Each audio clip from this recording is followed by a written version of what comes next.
We often ask ourselves why some breeds of dog are so popular, but just one look at a Labrador puppy suffices to answer this question. Their cute look, the tenderness they evoke, make us fall immediately in love with these honey-coloured balls of fur and want to take them home with us. Advertising agencies are well aware of this and have used this breed for a number of advertisements. However, although we're enthralled by its looks as a puppy, as it grows we become more and more fascinated by the dog, its joyous nature, its lively and distinct intelligence, traits which are emphasized by its kindly and happy expression. Strong and powerful, always there to accompany us throughout our lives.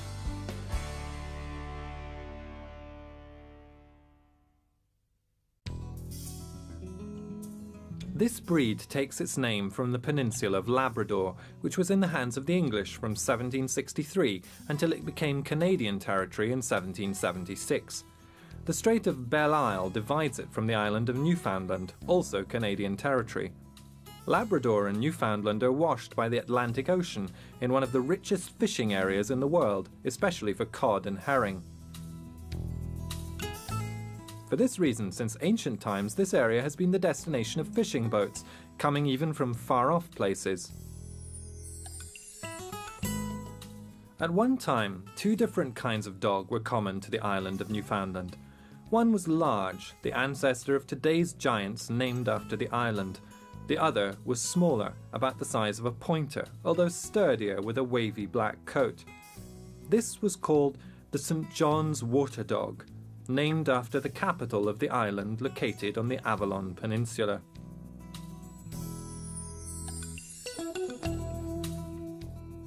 However, most tend to think that Labradors reached Britain en masse from 1830 on fishing boats.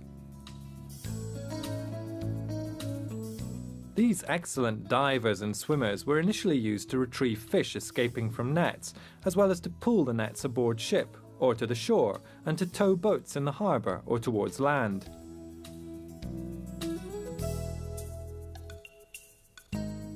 A description of these dogs by Bylant at the beginning of the 19th century gives us an image that is somewhat different to modern Labradors, which probably arrived at their current appearance through crossbreeding with other dogs in Britain. This crossbreeding was performed to enhance their retrieving qualities. The breed was already known in Britain towards the end of the 18th century, and in 1814 Colonel Hawker wrote, "These are the best dogs I know for all types of hunting. Their sense of smell is infallible. None can equal them in tracing wounded game." According to a dog magazine published in August 1951, the first owner of these dogs we know of was the 2nd Earl of Malmesbury of Heron Court in Dorset, who lived from 1781 to 1841.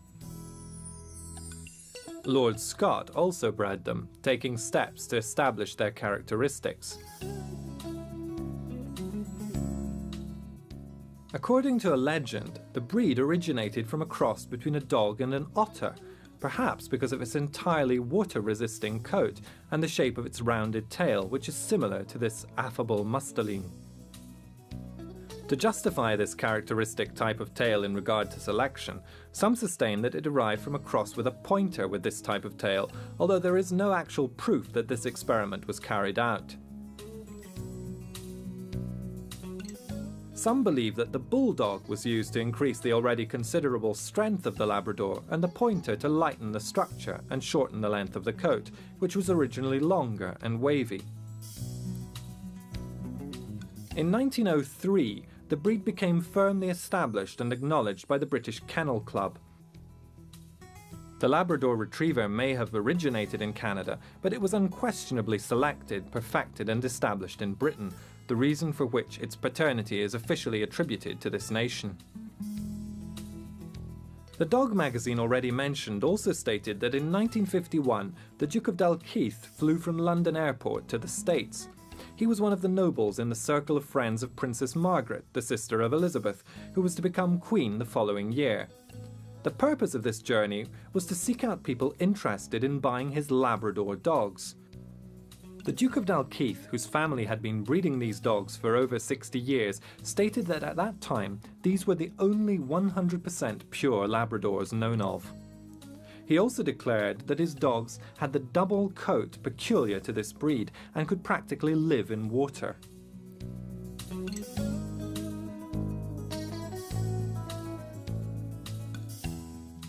In recent years, the Labrador has come a long way and has become famous across the world. This popularity is widely deserved and gained on the field through versatile, varied and diversified use.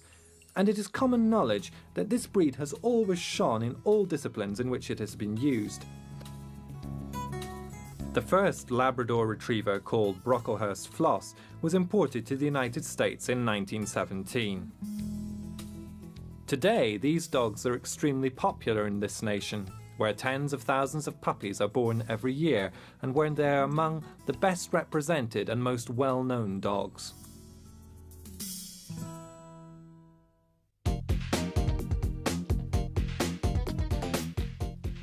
The Labrador is a great retriever with an excellent sense of smell. It is tireless, loves working in the water and has a soft hold which does not damage retrieved game. It is of average size, with an ideal height of 56 to 57 centimeters for dogs and 54 to 56 for bitches.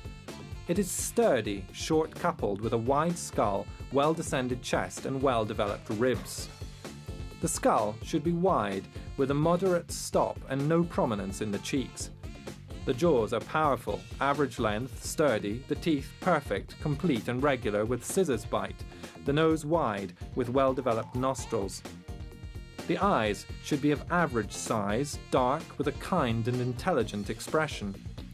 The ears should be set rather far back, be of average size and hang against the head.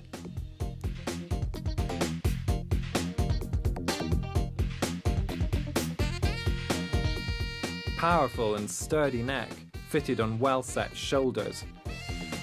Chest with well-sprung ribs lowering to the chest, straight top line, wide, short and strong loins with withers extending straight towards the tail. Forelegs should have long shoulders with well-developed bone structure and should be straight when viewed from the front and side. Hind legs must be well developed with well let down hocks, never cow hocks. The tail, which is a distinguishing feature of the breed, should be very thick at the base, gradually tapering towards the tip, of medium length without feathering but covered with short, dense coat, which gives it a characteristic rounded appearance described as the otter tail. The coat is also a distinctive feature of the breed. It should be short, straight and very dense, with no feathering or wavy parts, giving a fairly hard feeling to the hand with a soft, weather-resistant undercoat. The colour must be black, yellow or brown, from liver to chocolate, with yellow ranging from cream to reddish. A small white spot on the chest is permissible.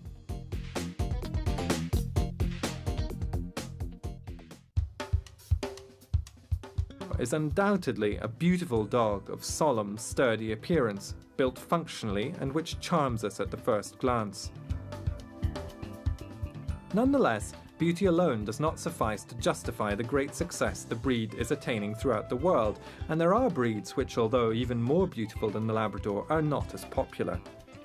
Even if we attribute part of this success to fashion, often oppressive and capricious even when it comes to dogs, it is evident that the continuous, constant and regular growth in the breed's popularity throughout the world must perforce be attributed principally to its nature and its extraordinary working capabilities. We have mentioned that the Labrador's work originally consisted in helping fishermen in Newfoundland working in a cold, wet and often fog-bound area. The dog's duties were to retrieve escaped fish, boats, nets and at times also shipwrecked men.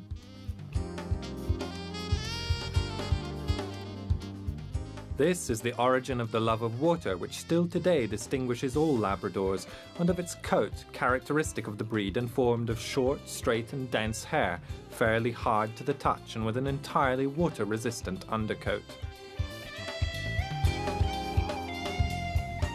When the first examples reached Britain, these characteristics were immediately appreciated, and appropriate crosses were made to transform the fisherman's dog into an excellent gun dog. It is well known that the British are excellent breeders, and this operation gave perfect results that led to the creation of the Labrador Retriever, which was deemed the best for all types of hunting, especially retrieving game and working in water where it was unrivaled. The hunting instinct and ability in this activity are still a legacy of the breed, the extraordinary capacities of which can be seen both on the hunting ground and in official dog trials. The Labrador is able to work on all types of land, both flat and wooded, and is excellent in swamps and water, aided by its strong and thick-based tail, which it uses as a rudder to allow rapid changes of direction. Its characteristic coat protects it from heat and cold, dampness, water, snow, and thorns.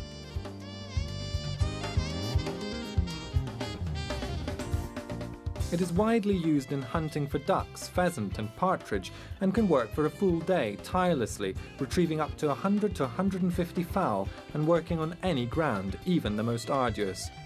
It is capable of memorizing where the game falls. This is called marking, and once it has reached the place, of following the trail of any wounded animal that has gone into hiding.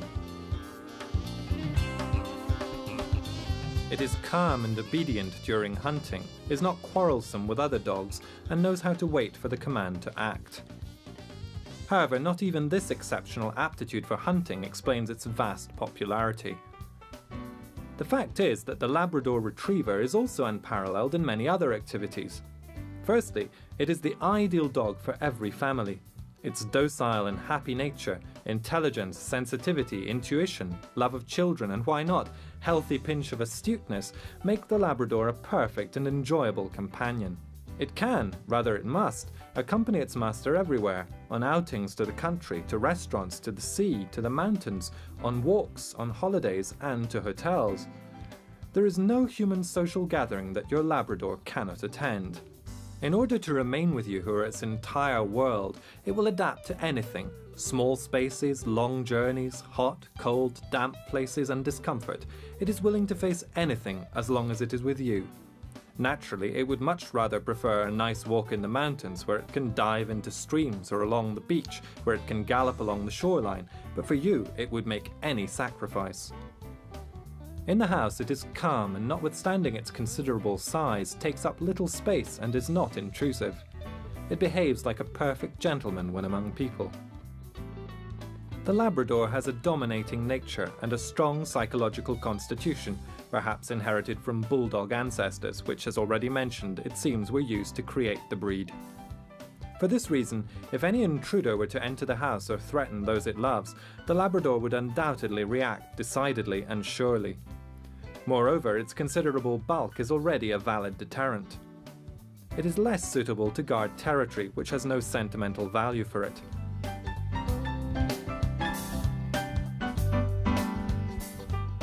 It protects its master, its family, the house in which it lives, the areas surrounding this house, and even the car, but only if these are connected to the people for which it has strong feelings. It has a strong sense of protection towards the weak, which makes it instinctively love and watch over any child, not to mention people with psychological or physical problems. This characteristic makes the Labrador one of the most widely used breeds in activities to support or aid those in difficulty. There is one area in which it has recently attained extraordinary results. This is pet therapy, using animals to assist and provide psychological support for those with problems. In some countries, there are schools that train dogs especially for this purpose.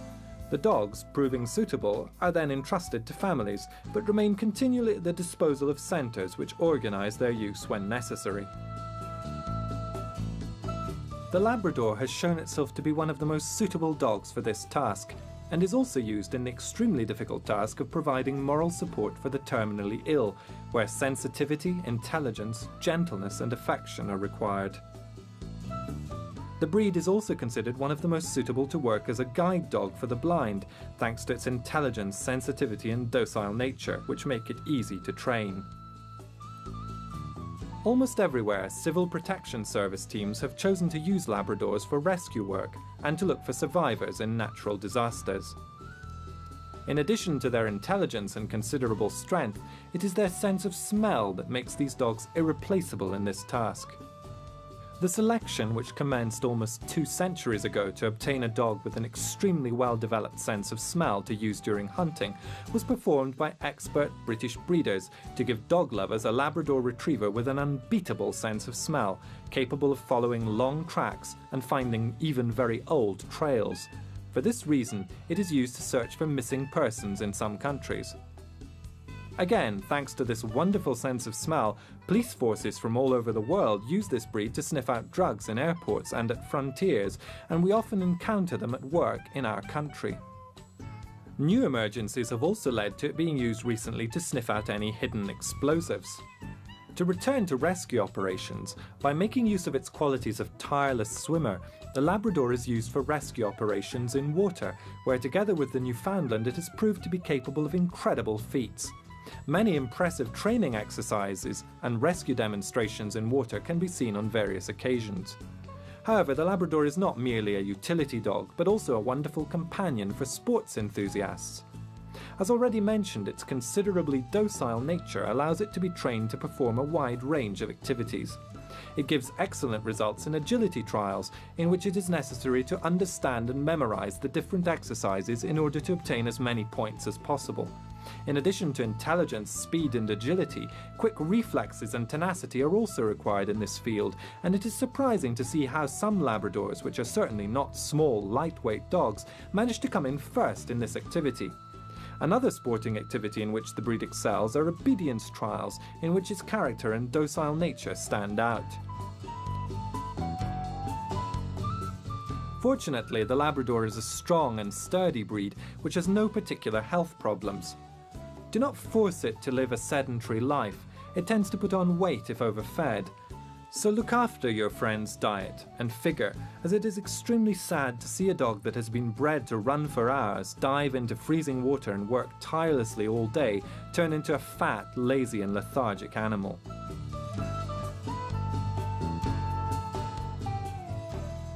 There are no particular problems concerning its coat, which only requires a good brushing each day to eliminate dead hair and dust.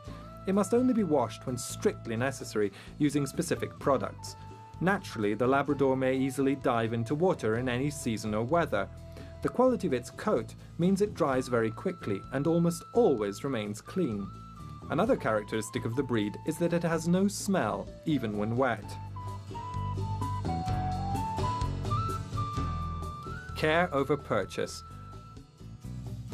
As is always the case when a breed of dog becomes extremely popular, there is a risk of ending up in the hands of dog dealers. It is advisable always to choose a good breeder who knows how to select the nature, morphology and health. As for all breeds of dog, care over bloodlines is extremely important for the future of pure selection, and only dogs that offer specific guarantees as regards morphology and character should be supervised and encouraged by the various breeding clubs.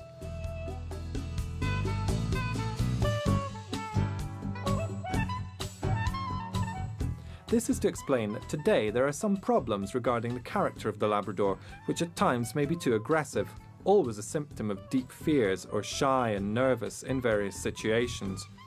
A Labrador with clean bloodlines is always sure and calm, never aggressive or afraid, with a solid nervous system and strong build. It faces the world around it optimistically and confidently, has a trusting relationship with man, and is very sociable. In other words, it is a great dog, which thanks to its characteristics has become famous throughout the world.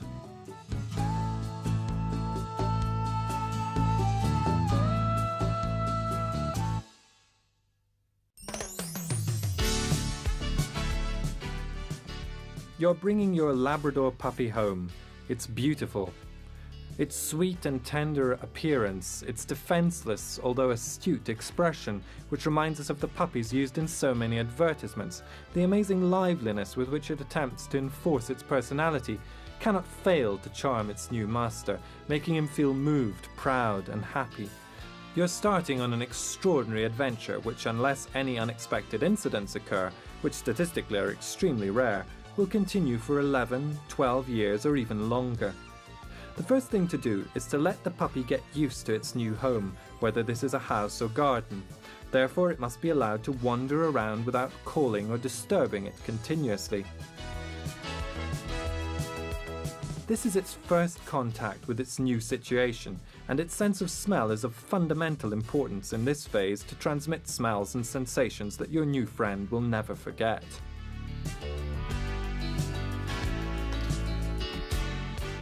Don't disturb it.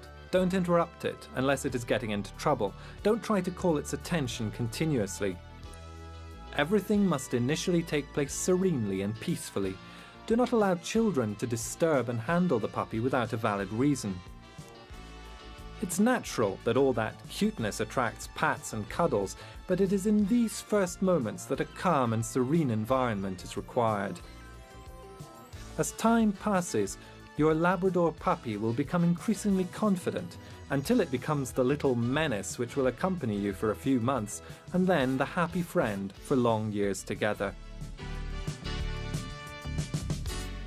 After a few days of getting used to the environment, start to get your puppy used to the collar in the house. This should initially be left on only for a few minutes, gradually building up to a few hours. A choke chain is extremely dangerous and must never be left on the dog. After a few days, it will be time for the first walk. Remember that a puppy must not be taken outside the home for at least 1 week after the last vaccination.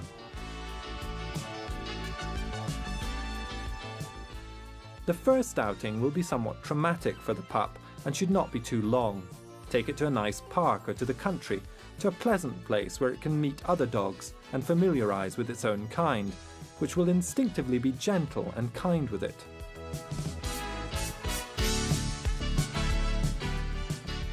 Always remember that its impressions of objects, facts, animals and people in the early days will influence its entire life, so it is essential that it has only positive experiences. Walks must be short, as the puppy's bones are still soft and the muscles not yet formed, meaning that in addition to becoming tired easily, it is possible for dysplasia due to early wear of the head of the femur or the acetabulum of the hip bone, which is not yet calcified. Teach it kindly but firmly to only soil in the right place, to do what it should and not to go to places where it is not allowed, together with all the other things you wish it to do. During all this, never forget that the puppy will always try to comply with your wishes and please you. If it doesn't understand something, it is never the puppy's fault, but your own, as you have not made yourself understood. Brutality and violence never give good results with any breed, especially the Labrador, which is exceptionally intelligent and sensitive.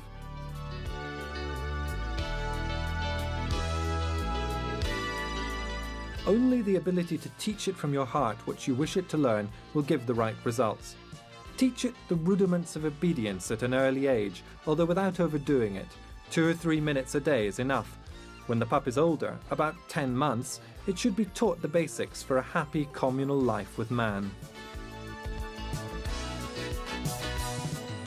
To walk on the lead without pulling, to sit, to lie, not to scrounge at the table of those eating, to soil in the right place, are the foundations.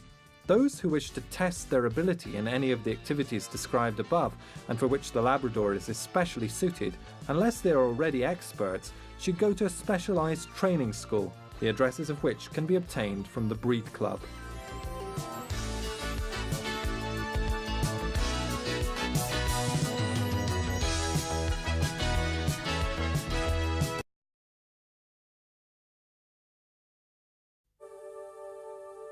A proper diet is essential to your dog's correct and full development, so as to be able to keep it in perfect shape and health. Some people believe that dogs can eat virtually anything, and therefore give their dogs all kinds of food, often recycling the leftovers from their own meals. This is a serious mistake, since what may be digestible to us and a source of nourishing substances often cannot be digested by dogs or is unable to be metabolized. A final piece of advice. It sometimes happens that a dog loses its appetite and refuses food for 1 or even 2 days. This is a normal occurrence, and in these cases it is a good rule not to always leave a full bowl of food down for the dogs. Instead, the food should be removed after a short time. Present the bowl of food again at the following mealtime after having changed its contents. In the event of loss of appetite lasting for more than 2 days without the presence of side symptoms, or if it is accompanied from the outset by symptoms of general suffering or exhaustion, consult your vet immediately. It is very likely to be an ordinary ailment, but in this case it is not worth taking a risk, and it is better to seek reassurance from an expert. We will now begin with a brief description of a dog's digestive apparatus. As in all carnivores, the stomach is of large dimensions, whereas the intestine is relatively short. Initial digestion in the stomach takes from 3 to 8 hours. Then the food passes into the intestine, where the nourishing substances are assimilated, which are then transmitted to all the organs through the blood. The stomach's large capacity and the slow digestion process allow abundant meals to be eaten at fairly spaced out intervals. Naturally, to keep dogs in excellent health, it is necessary to provide them with all the elements that they require, that is, proteins, carbohydrates, fats, vitamins, and minerals. When dogs were carnivorous predators, these elements were assimilated by dogs through the animals that they hunted, and which were generally herbivores. Afterwards, civilization has led it to feed differently, but it will always be necessary to provide dogs with the appropriate substances. Dogs produce energy from their diet, which is then used for the maintenance of vital functions and movement. The more active a dog is, the greater the energy intake it will require. Without going into detailed food studies that would require a specific treatise, we can simply say that dogs particularly require fats or lipids, both of animal and vegetable origin, and it is these which provide the necessary energy and which accumulate in the organism to provide possible energy reserves. The proteins that make up the large part of the animal's body are also essential. These are indispensable to the formation of all the tissues, especially muscles, and also constitute the basis of hormones and the blood. They therefore represent an irreplaceable element in a proper diet, even more so in puppies, which must build their bodies. Sources of protein are meat, cheese, eggs and fish, which are well digested by dogs, and also soybean flour, peanuts, legumes, which are however digested with more difficulty. An excess of proteins is harmful and can lead to various kinds of disorders, depending on the conditions. Carbohydrates are not essential to a dog's diet. They are, however, very useful at the end of pregnancy. Starch, which is the most important carbohydrate present in the diet, is poorly digested by dogs and needs to undergo preliminary treatment such as cooking, flaking, etc. This is why if you use pasta or rice as a food for your canine friend, it needs to be boiled for a long time to eliminate a large part of the starch present. Fiber, which often accompanies carbohydrates, is especially useful in the diet of sedentary dogs, since it helps to prevent constipation, given the speed with which it passes through the alimentary tract. Vitamins are also necessary, even if in infinitesimal amounts. They are found in many vegetables and are synthesized by herbivorous animals. This is the reason why when a carnivore kills its prey, generally herbivorous, it immediately feeds on the intestines, where there are residues of partially digested vegetable matter. This also explains why, to your considerable annoyance, your dog often eats the excrement of herbivorous animals as soon as it gets the chance. A build-up of vitamins can be harmful, and therefore, if you use pre-prepared feed, you should carefully check the substances contained in the feed before adding supplements, and if in doubt, consult your vet. Minerals are essential to the diet and are supplied by foods. Deficiency in certain minerals such as calcium, iron, potassium, sodium, copper and others can cause abnormal growth in puppies, also with serious consequences and general debility in adult dogs, or the onset of problems of varying degrees. There is excellent pre-packed feed on the market, both moist and dry types, that provide all the necessary elements for initial growth, and to then keep your dog in top shape.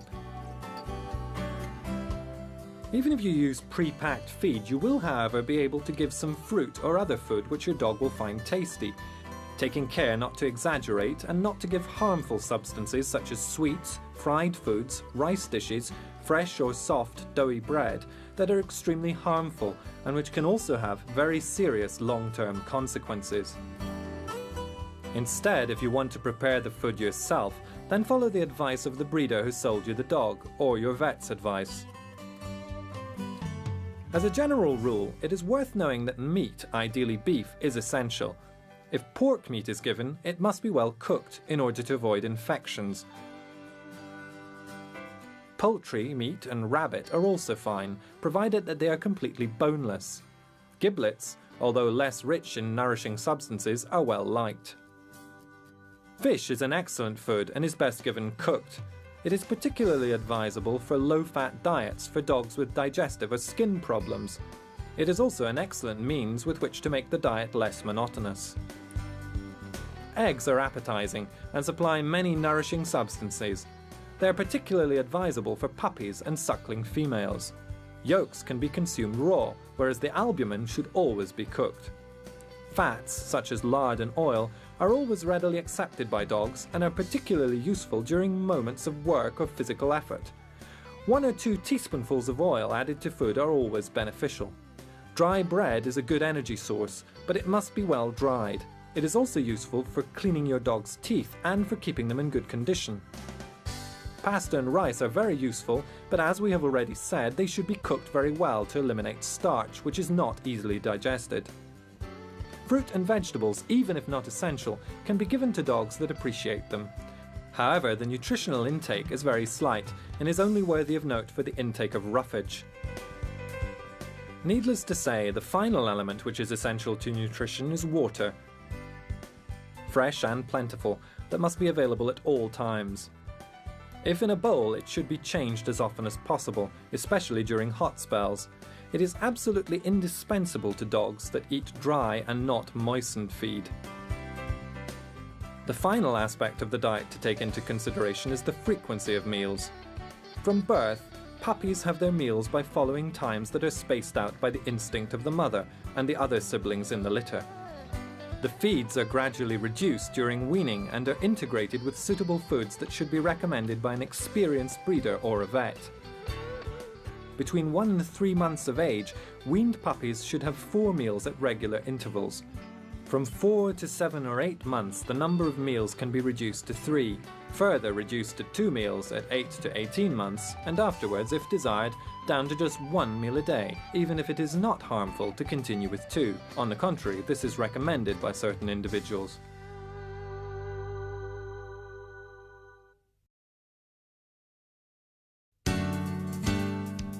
The decision to have a dog is an important one to make, which must be thought over carefully without ignoring some useful basic information. The vaccination prophylaxis must always be carried out with utmost care to try and protect not only the puppies but also adult dogs from the most common illnesses. Generally speaking, a puppy leaves the breeder after having been vaccinated at around 40 to 45 days with a triad vaccine against canine distemper, infectious hepatitis and parvovirus. A second quadrivalent vaccination, also including leptospirosis as well as the 3 ailments already mentioned, is generally carried out after 3 weeks. An additional vaccination can be carried out after a month, again quadrivalent, to be then replaced annually throughout the dog's lifespan. A dog can be vaccinated only if it is in perfect health and thus also free from endoparasites. Appropriate anti-helminthic treatment must be carried out normally twice a year.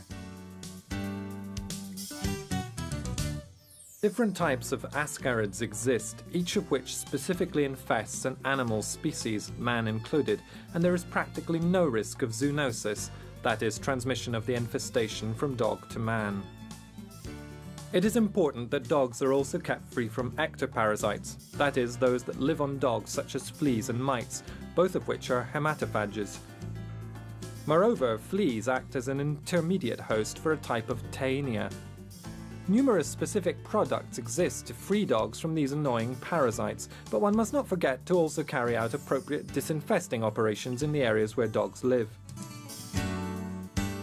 The arrival of spring exacerbates the problems caused by undesired guests, the mites that arrive along with the initial spring warmth. A run in the meadows through woods, perhaps near groups of farmhouses and farms where there is livestock, can result in our canine friend returning home with mites. Not necessarily, since some factors may exist which make a dog more or less susceptible, also depending on its general state of health, that can influence whether or not a dog will pick up these acari. They represent a grave danger to dogs because they transmit pyroplasmosis, a serious infection carried by protozoa of the Pyroplasma species that affects pets and also causes death if not discovered and treated in time.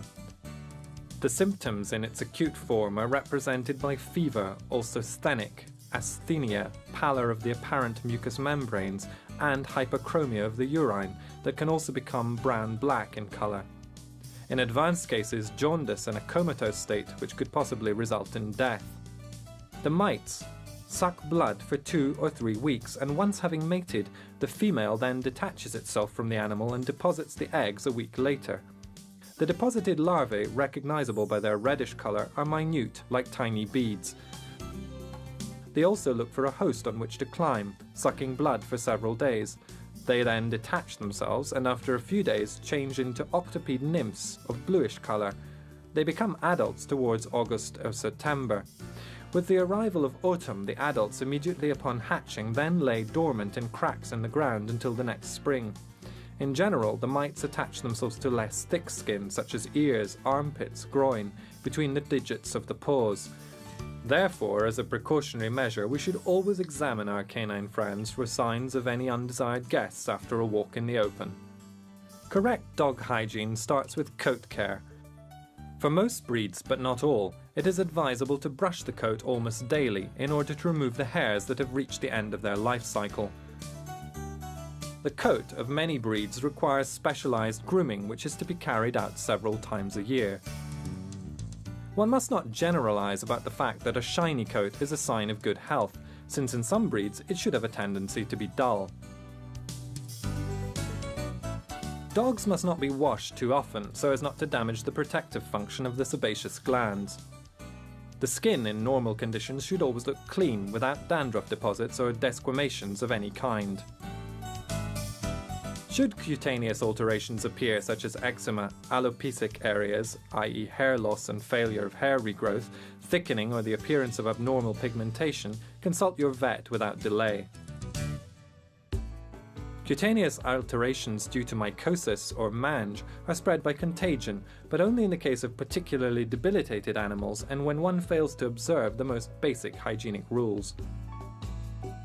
Claws must also be checked periodically. These are normally worn down in dogs that undergo normal physical activities, but it may be necessary to shorten them with the aid of a special tool.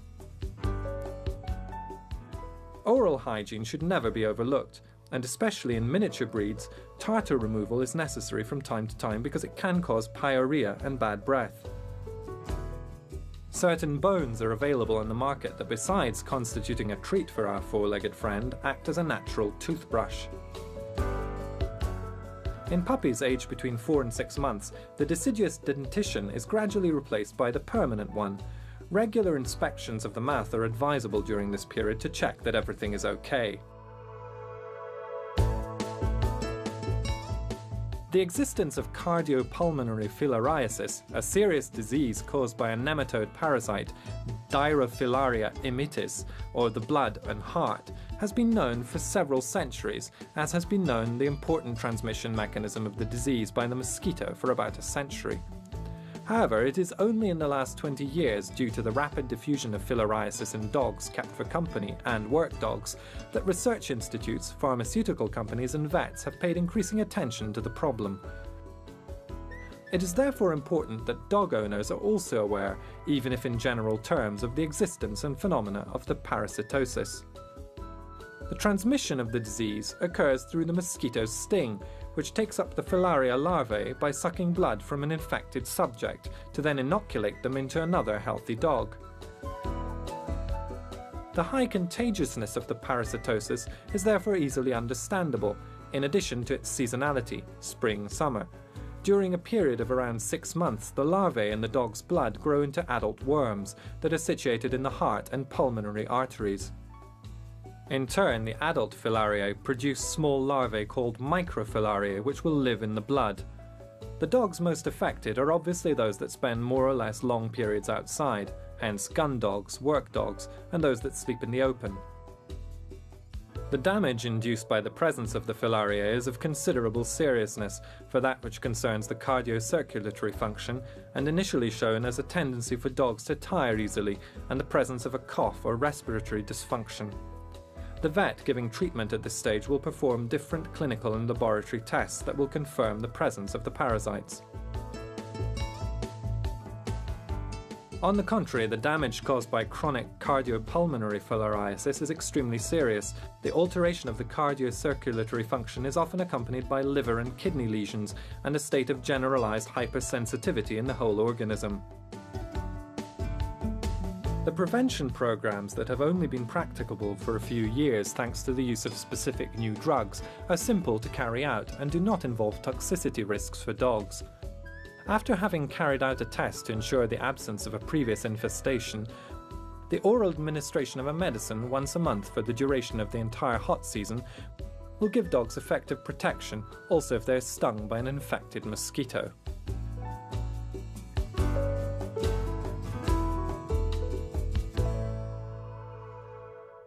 Across with a pointer with this type of tail, although there is no actual proof that this experiment was carried out. Some believe that the bulldog was used to increase the already considerable strength of the Labrador, and the pointer to lighten the structure and shorten the length of the coat, which was originally longer and wavy. In 1903, the breed became firmly established and acknowledged by the British Kennel Club. The Labrador Retriever may have originated in Canada, but it was unquestionably selected, perfected and established in Britain, the reason for which its paternity is officially attributed to this nation. The dog magazine already mentioned also stated that in 1951 the Duke of Dalkeith flew from London Airport to the States. He was one of the nobles in the circle of friends of Princess Margaret, the sister of Elizabeth, who was to become Queen the following year. And in 1814, Colonel Hawker wrote, "These are the best dogs I know for all types of hunting.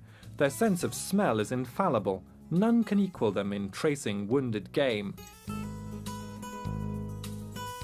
According to a dog magazine published in August 1951, the first owner of these dogs we know of was the 2nd Earl of Malmesbury of Heron Court in Dorset, who lived from 1781 to 1841. Lord Scott also bred them, taking steps to establish their characteristics. According to a legend, the breed originated from a cross between a dog and an otter, perhaps because of its entirely water-resisting coat and the shape of its rounded tail, which is similar to this affable musteline. To justify this characteristic type of tail in regard to selection, some sustain that it derived from located on the Avalon Peninsula.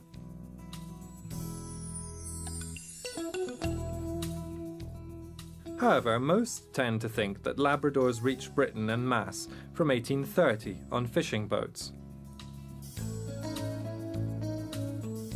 These excellent divers and swimmers were initially used to retrieve fish escaping from nets, as well as to pull the nets aboard ship or to the shore, and to tow boats in the harbour or towards land.